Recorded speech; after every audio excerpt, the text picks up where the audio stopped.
So what is Renew Newcastle? Well, we're a not-for-profit company. We were established in the end of 2008. We've got a board that's made up of people from arts, from architecture, from business, legal, accounting, and community groups. So we represent a pretty wide cross-section that are involved in that process. We're not any one or the other of those. We're a sort of meeting point of those different interests. And the idea of Renew Newcastle is that we are a permanent structure for temporary things. So Renew Newcastle will continue to exist, but the projects that are coming and going are dependent on which spaces are available and what we can do in those spaces. And our idea is to simply encourage creative projects to move into the city, use those spaces for low or no rent, to take care of them, clean them up, and ensure that they are used by someone until whatever the long-term use is, that whether they're redeveloped or whatever's going to happen. So just making sure that people are in the spaces doing things. We use that by, I can go into more detail if anyone cares, but I'll probably sort of gloss over this, but we use a very unique legal model. Everyone's in there on a rolling 30-day license agreement. We've had to structure our legal stuff so that we're not using leases, we're not triggering obligations on the property owner's part to be there. It's about transitional use. All of our things are about temporary occupation. We're not interested in trying to create permanent things in these spaces. We're hoping that what we nurture in the spaces might go on and become permanent, but that's not our job. Our job is to give things a chance to start. Our aim is to find people who are initiativists, who want to take initiative, who want to try things, support them, get them to make the city interesting again, and change the dynamic in the city. So to give you an example of what we've been doing, I'm assuming everyone's had a chance to now look at the Hunter Street Mall area. If you see it now, it's probably not the most impressive place in the world, but I have to take you back to 2008 when we started this project. This is what the mall looked like in 2008. This was the middle of the day, on a weekday, during the time of the Beijing Olympics, if you want to date it, because I remember the Olympics were on when I was taking these photographs. So you can see all these buildings basically just sitting empty. There was about 15 or 20 empty buildings in that mall when we started. All of these spaces almost all of these are now occupied. Back then they were totally empty. That was a view looking down the middle of the mall at about 2 o'clock in the afternoon on a weekday. It was pretty dire.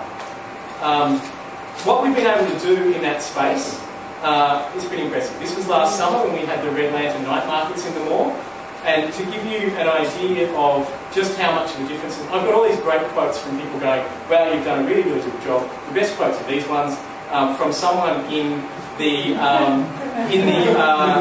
Newcastle Herald website when they saw a photo of a crowd in the mall. 2 separate people left comments saying, did the people come from the Photoshop, and this is a fake picture of a crowd on Hunter Street. People simply did not believe that people had come back to the city.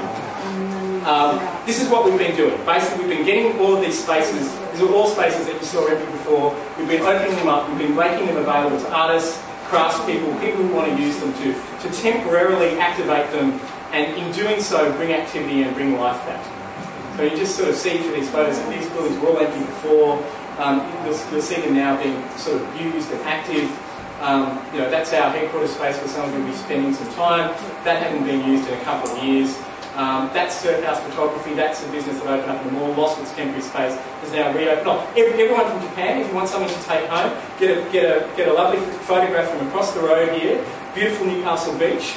Alex, who runs that place, is one of our projects, and she's now paying a commercial rent across the road there, so she needs to be supported. So everyone needs to buy one of these as a gift. But for example, this is a contemporary art space that temporarily existed in the mall. This is Make Space, which is now moved around the corner. This is Loop Space, which is a sound and digital media gallery. All of these spaces have opened up in what were once empty spaces in the mall. Now, to give you an idea of just how far this has gone, when we started, every single one of these red dots was an empty space, an empty building. By sort of early 2009, when we sort of had our first and second group of projects, you can see all the blue arrows were projects that had moved into those spaces and brought them back to life again.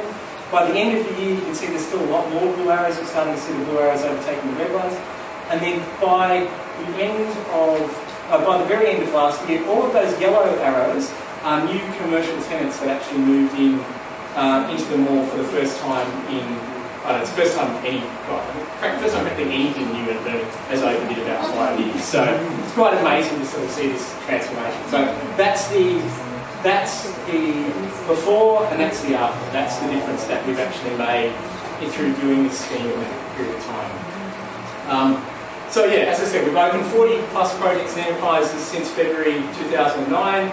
The idea is to kind of just bring some sort of sense of joy and excitement and discovery back to the city. You're seeing, interesting projects, you're seeing new life, you're seeing people taking an interest and curiosity in the city again, which wasn't there before.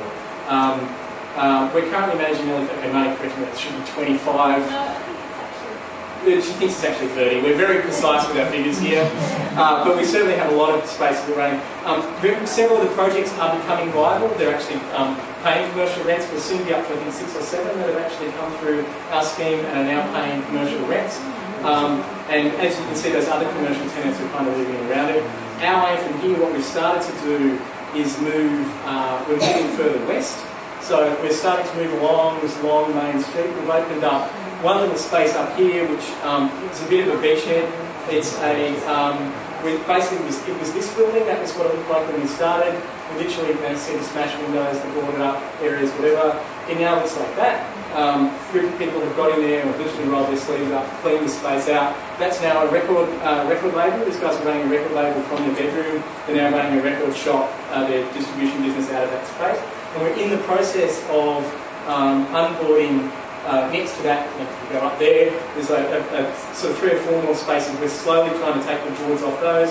The owners are interested in having us do that, and we're working through that process. It is very expensive, but making it happen. That's a slightly out-of-date map that gives you an idea of the sorts of projects that we've been doing and what we've been up to. Coming soon, we're looking to work with more property owners, more complex sites, more ambitious kind of schemes and approaches. We've currently got, I think, something like more than 100 project proposals on our books. Lots of people have proposed ideas and getting to us. And that's a bit of an overview of the project, I guess. Is that covered? Thank you.